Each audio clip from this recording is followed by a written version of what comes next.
call button and OK same time. Press and hold.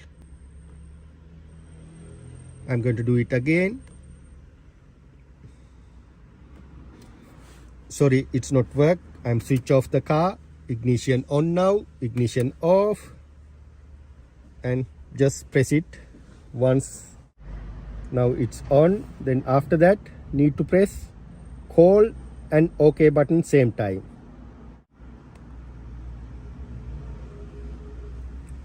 Right, you can see now as it is when you press call and OK button, it's coming to this menu.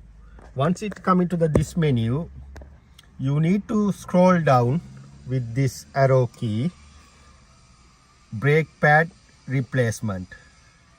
Once you select brake pad replacement, then after that